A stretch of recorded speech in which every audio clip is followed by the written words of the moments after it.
I'm Lisa Hewitt. I'm a Senior Product Manager at ASB in the Product and Strategy team. With the recent launch of contactless transactions, a lot of our customers had some discomfort with having their cards so accessible.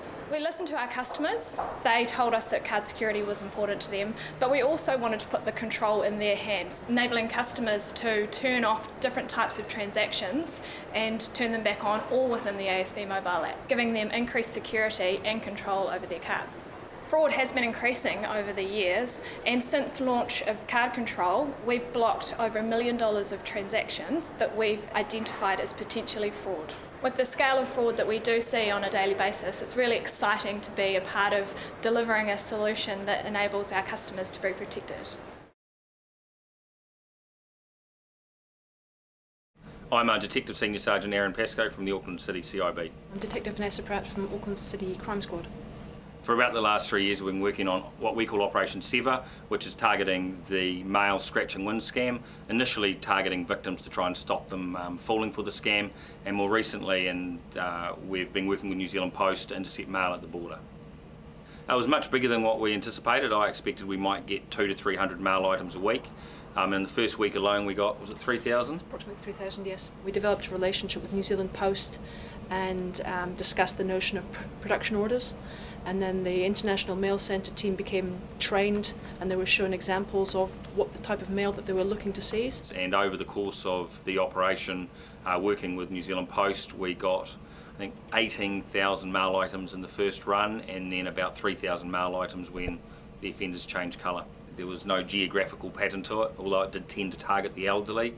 And it also, we know that it's offending that is done by the same offending group throughout Australia. In the back of my mind I was like, just look how many potential victims we've prevented from becoming victims of crime.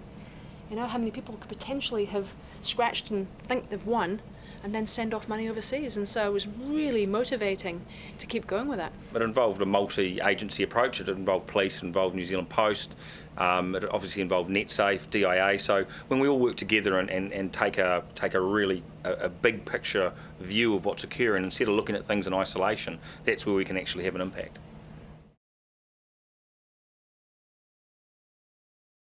I'm Bronwyn Groot. I'm the Security and Fraud Coordinator for the BNZ, and I'm based here in Auckland.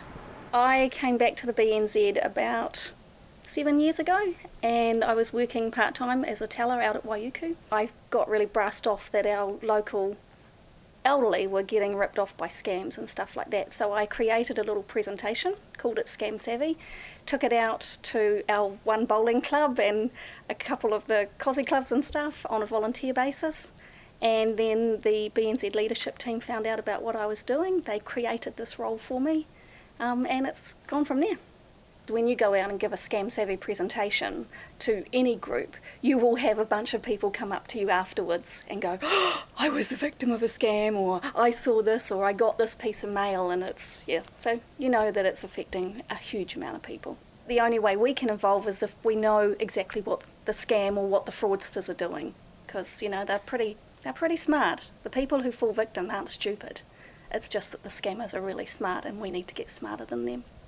It's understanding the scammers and understanding the psychology and understanding how the victims must feel. I think the only commonality that you get between all of the victims is that when you're dealing with them, you really only have one shot. You know, I'm allowed to run with my passion. That's what they let me do, and that's why I come to work.